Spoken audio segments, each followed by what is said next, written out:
दोस्तों, human psychology को scientific way में जितना डीपली स्टडी और रिसर्च करना कॉम्प्लिकेटेड और टफ है, उससे कई गुना ज्यादा आसान और इंटरेस्टिंग साइकोलॉजिकल ट्रिक्स को अपनी डेली लाइफ में अप्लाई करना होता है। तो दोस्तों, इसीलिए आज हम आपके साथ ऐसे 14 साइकोलॉजिकल ट्रिक्स शेयर करने वाले हैं जिन्हें आप अपनी डेली लाइफ में आज ही से इजीली अप्लाई करके अपनी लाइफ को आसान बना सकते हो और जिन्हें जानने के बाद आप पहले जैसे नहीं रहोगे।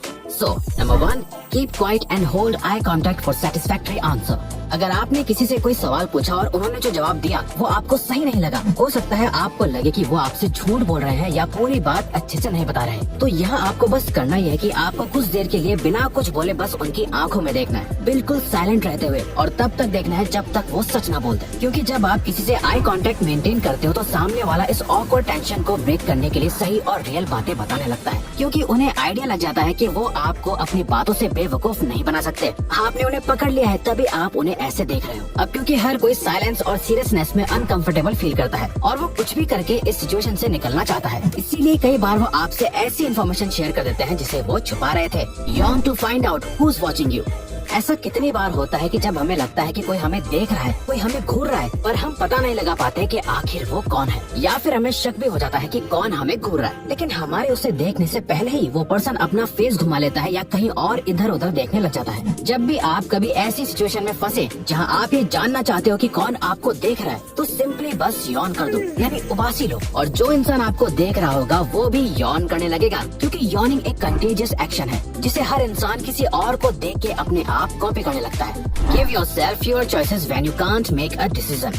दोस्तों, क्या आप भी एक से ज्यादा चॉइसेस के बीच में कंफ्यूज हो जाते हो कि आपको क्या और कौन सा चुनना चाहिए? तो ये ट्रिक आप ही के लिए है। हमें लगता है कि हमारे पास जितनी ज्यादा इन्फॉर्मेशन और चॉइसेस होंगी हम उतने ही बेटर डिसीजन ले पाएंगे, पर ऐसा नहीं है। साल 2000 में psychologist Sheena Iyengar and Mark Lepper ने एक रिसर्च पब्लिश करी थी जहाँ उन्होंने एक जैम के 24 वेरिएंट्स को $1 ऑफ प्राइस पे सेल करे और अगले दिन उन्होंने सिर्फ 6 वेरिएंट्स ही रखे। इससे हुआ ये कि पहले दिन लोगों की भीड़ तो वहाँ आई, लेकिन 24 वेरिएंट्स में से एक चूज करना लोगों को इतना मुश्किल लगने लगा कि उन्होंने कुछ खरीदा ही नहीं। वहीं अगले दिन बहुत कम लोग ही उस जैम को देखने आए, पर पहले दिन के मुकाबले दूसरे दिन जैम की सेल ज्यादा हुई, जिससे ये साबित हुआ कि हम अपने आप को जितनी ज्यादा चॉइसेस देंगे हम उतना ही ज्यादा टाइम और एनर्जी वेस्ट करेंगे, और उसके बाद भी ज्यादा चांस इस बात के है कि आप गलत ऑप्शन चूज करोगे। इसीलिए खुद को हमेशा कम ऑप्शन दो और उनमें से ही सोच समझ कर डिसाइड करो। दोस्तों, अगर हम अपनी बात करें तो हम 2 ऑप्शन से ज्यादा ना रखने का ही ट्राई करते हैं, उससे ज्यादा नहीं। For quick decision making, check eye colour for instant charisma. Eye contact किसी भी कम्युनिकेशन में बहुत ही इम्पोर्टेंट रोल प्ले करता है। अगर कोई आपसे बात करते हुए आंखें नहीं मिलाता, आई कांटेक्ट मेंटेन नहीं करता, तो उस इंसान पे आप ट्रस्ट नहीं कर पाते। आपको ऐसा लगता है कि जैसे वो आपसे कुछ छुपा रहा है या झूठ बोल रहा है। वहीं अगर कोई बहुत ज्यादा ही आपको आपको घूरने लगता है तो उस इंसान से आपको डर लगने लगता है या आप अनकंफर्टेबल फील करने लगते हो, और ये बिहेवियर किसी को भी पसंद नहीं होता। तो हमें कैसे पता चलेगा कि हम सही से आई कांटेक्ट मेंटेन कर रहे हैं या नहीं? वेल, इसके लिए जब भी आप किसी से मिलो तो शुरू में आपको बस सामने वाले की आंखों के कलर को नोटिस करना है कि उसकी आंखों का क्या कलर है। यहाँ असल में उसके आई कलर से हमारा कोई लेना देना नहीं है, पर जब भी आप उसकी आंखों के कलर को नोटिस कर रहे होंगे तो आप उसकी आंखों में देख रहे होंगे, जो एकदम सही आई कांटेक्ट मेंटेन करने में आपकी मदद करेगा। Make request in person. किसी से भी मैसेज करके या अपने बेड पे लेटे हुए एक कॉल करके किसी से फेवर मांगना या कोई रिक्वेस्ट करना बहुत आसान होता है, पर अगर आप सच में चाहते हो कि सामने वाला आपकी हेल्प करे तो बजाय उससे कॉल करके उससे कोई हेल्प मांगने के बेहतर ये है कि आप उनसे मिल के कोई हेल्प मांगो अगर पॉसिबल हो तो, क्योंकि इससे उनके ना बोलने के चांसेस बहुत कम हो जाएंगे, क्योंकि वहाँ आप उसके सामने प्रेजेंट होते हो। और ये ट्रिक सामने वाले पर्सन को साइकोलॉजिकली और इमोशनली ट्रिक करती है, एक बॉन्ड या रिलेशन को मेंटेन करने के लिए, जो कि फोन कॉल पे नहीं होता। Trick your brain to stop procrastination.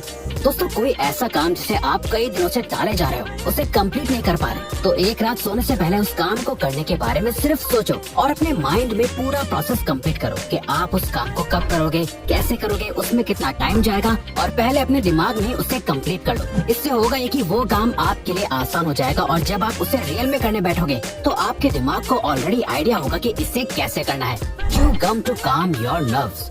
अगर आप स्टेज पे कोई स्पीच देने जा रहे हो या आपका कोई इंटरव्यू है या किसी के साथ डेट पे जाना है जिस वजह से आप बहुत ज्यादा नर्वस फील कर रहे हैं, आपको एंजाइटी हो रही है तो जाने से पहले च्युइंग गम खानी चाहिए, क्योंकि एक स्टडी में 100 स्टूडेंट्स पे एक एक्सपेरिमेंट करा गया था, जहाँ जो बच्चे एग्जाम से पहले च्युइंग गम खाकर आ रहे थे उन्होंने बाकी बच्चों से अच्छा परफॉर्म करा था। ऐसा इसलिए होता है क्योंकि च्युइंग गम खाना हमारे लिए एक रिलैक्सिंग एक्सपीरियंस होता है, जिससे हमारे ब्लड में स्ट्रेस हार्मोन कॉर्टिसोल का लेवल कम हो जाता है, जो हमारे माइंड को ट्रिक करके हमें ज्यादा कॉन्फिडेंस फील कराता है। Eliminate haters by asking for a small favour. अगर आपको ऐसा लगता है कि कोई पर्सन आपको पसंद नहीं करता या आपको हेट करता है और आप इस हेट को अपनी लाइफ से निकालना चाहते हो, तो उसके लिए आप दो चीजें कर सकते हो। या तो आप उस इंसान को ही अपनी लाइफ से निकाल दो या उसके हेट को खत्म कर दो। और इसके लिए इस साइकोलॉजिकल ट्रिक का यूज करो। उस पर्सन से कोई भी छोटा सा फेवर मांगो, जैसे सिंपली एक पेन मांगना। अब अगर वो आपको बहुत ही ज्यादा हेट करता होगा तो वो आपको सीधा मना कर देगा, या अगर वो पर्सन आपको पेन देता है तो इससे वो अपने दिमाग में आपके लिए परसेप्शन को चेंज करने लगेगा। वो आपके बारे में सोचेंगे कि आप शायद इतने भी बुरे नहीं हो जितना उन्हें लगता है, तभी तो आपने उन्हें फ्रेंड समझ के उनसे हेल्प मांगी। Trick yourself into a good mood. दोस्तों, अगर कभी आप थोड़ा लो फील कर रहे हैं, आपको कुछ भी अच्छा नहीं लग रहा और आपका मूड भी खराब हो रहा हो, तो सिंपली एक स्माइल करने से आप अपने ब्रेन को ट्रिक करके